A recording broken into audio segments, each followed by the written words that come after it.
अस्सलाम वालेकुम। मैं हूं Imtiaz Ahmed Qureshi, numerologist. Last video में मैंने बात की थी जो सीरीज़ हमारी चल रही है ब्लड ग्रुप एंड न्यूमरोलॉजी, उसमें सूर्य के हवाले से बात की, नंबर 1 के हवाले से बात की थी। आज हम बात करेंगे number 2। Blood group and numerology में जब हम देखते हैं कि 2 नंबर जो है वो मून का नंबर है, तो 2 नंबर यानी 2 नंबर जो है वो एक ऑर्गेनाइज्ड नंबर नहीं है।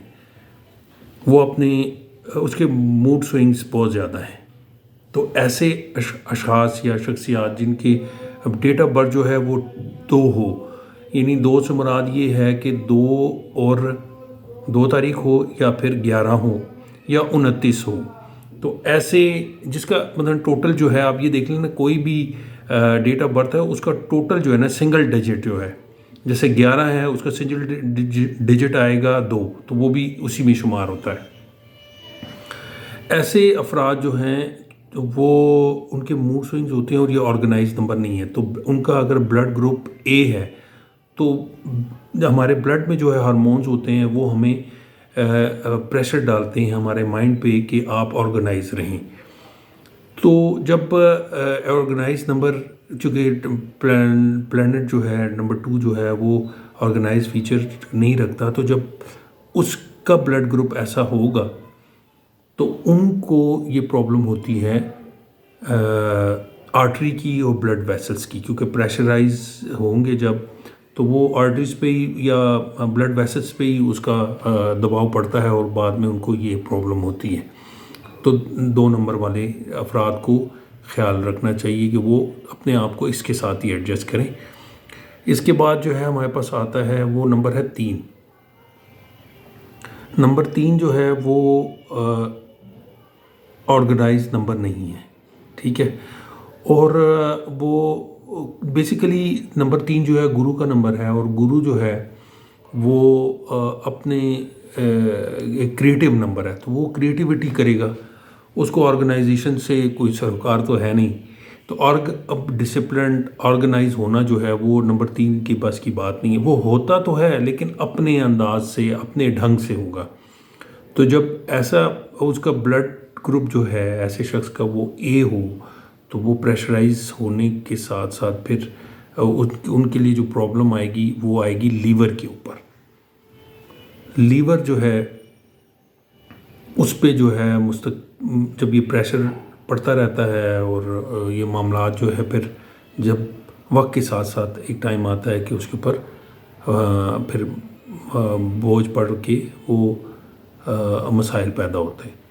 तो हाँ, अगर नंबर 3 है जो क्रिएटिव नंबर है, वो अपनी क्रिएटिविटी अगर ऑर्गेनाइज तरीके से करेगा तो वो बच जाएगा, सेफ़ हो जाएगा। तो कोशिश करेगा कि वो जो मसाइल पैदा हो रहे हैं वो कम होंगे। इसके बाद जो नंबर आता है वो आता है 4। 4 नंबर जो है वैसे ही ऑर्गेनाइज डिसिप्लिन्ड नंबर है ऑलरेडी, और उसको हर चीज़ जो है टाइम पे चाहिए, डिसिप्लिन के साथ चाहिए, डिटेल के साथ चाहिए। तो ब्लड ग्रुप जो है वो ऑलरेडी उसके ऊपर प्रेशर डाल रहा है माइंड में कि जी आपने डिसिप्लिन रहना है, आपने ऑर्गेनाइज रहना है। और 4 नंबर का अपना फीचर जो है ऐसे लोगों का है कि वो डिसिप्लिन पसंद करते हैं, टाइमली काम करने के आदी होते हैं। तो ऐसे में ये डबल प्रेशर पड़ जाता है। तो जब डबल प्रेशर पड़ेगा तो काम जब ज़ाहिर बात है उस स्ट्रेस फिर क्रिएट होगा, अभी करना है, आज करना है, हो नहीं रहा, जल्दी करना है या टाइम पे करना है, इस तरह के मामलात हों तो फिर ऐसे लोगों को बैकिक और जॉइंट का प्रॉब्लम हो जाता है। वहाँ प्रेशर पड़ेगा तो उसके रिज़ल्ट्स जो हैं तो ऐसा आ सकता है। और उसके बाद जो है हमारे पास है 5 नंबर। 5 नंबर जो है इसको हम केयर फ्री नंबर में शुमार करते हैं। यह हर काम सुकून से आराम से इन्होंने करना होता है। तो ये बिहेवियर ऐसा है कि जब इनके ऊपर जो है प्रेशर पड़ेगा ए ग्रुप का, तो हार्मोन जब प्रेशर डालते हैं माइंड के ऊपर कि आपने डिसिप्लिन से काम करना है, तो फिर इनको प्रॉब्लम होती है। तो इनके लिए ये होता है 5 नंबर से रूल करने वाले जो हैं यानी 5 हो गए, 14 जिनकी डेट ऑफ बर्थ 5 है, 14 है, तो उसमें ये प्रॉब्लम होती है इनको कि कभी तो इनका ब्लड प्रेशर बहुत लो होगा और कभी कभी हाई होगा। तो अगर ये उसको थोड़ा सा ऑर्गेनाइज कर लें, बैलेंस कर लें, क्योंकि 5 नंबर जो है बैलेंस का नंबर है, तो ये बैलेंस कर लें तो इससे अच्छा नंबर हो नहीं सकता। 5 नंबर बहुत अच्छा नंबर है। उसके बाद आ जाते हैं 5 नंबर को जो है अगर वो इस तरह इसको कर लेते हैं तो ये कम ब्लड प्रेशर वगैरह होता है, तो इनको चेस्ट से रिलेटेड प्रॉब्लम आ सकती है इन फ्यूचर जो है। तो चेस्ट से रिलेटेड प्रॉब्लम को अवॉइड करने के लिए अपने ऑर्गेनाइज तरीके से काम करें। दूसरा अब आ गया 6 नंबर। 6 नंबर जो है ऑर्गेनाइज नंबर भी है और ट्रस्टवर्दी नंबर भी है।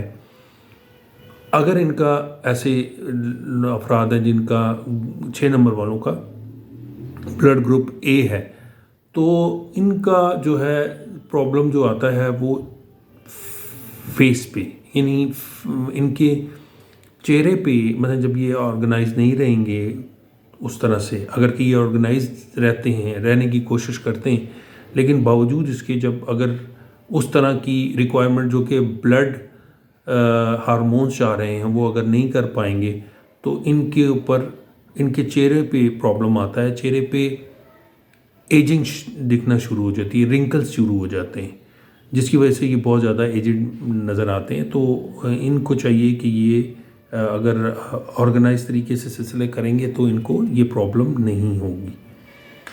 और आने वाले वक्तों में फिर इनको जो है ये अपनी एज से ज़्यादा अनटाइमली जो है ना बूढ़े नज़र आएंगे।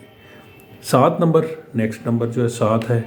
7 डेट ऑफ बर्थ हो, 25 हो, 16 हो, वो 7 नंबर ये सीरियसली काम करने के आदी नहीं है। ये प्लैनेट ऐसा है नहीं। ये भी क्रिएटिव सर्च का नंबर है, रिसर्च का नंबर है, स्पिरिचुअल नंबर है।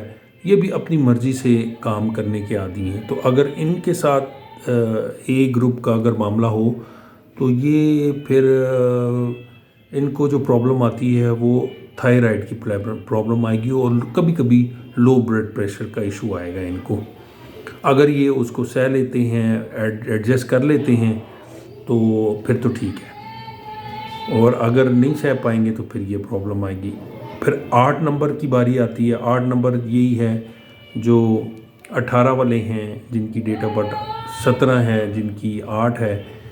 तो उनके लिए जो है अगेन ये एक सीरियस नंबर है। सीरियस से मुराद ये कि डिसिप्लिन का नंबर है, हर काम सीरियसली करते हैं, टाइम पे करना चाहते हैं।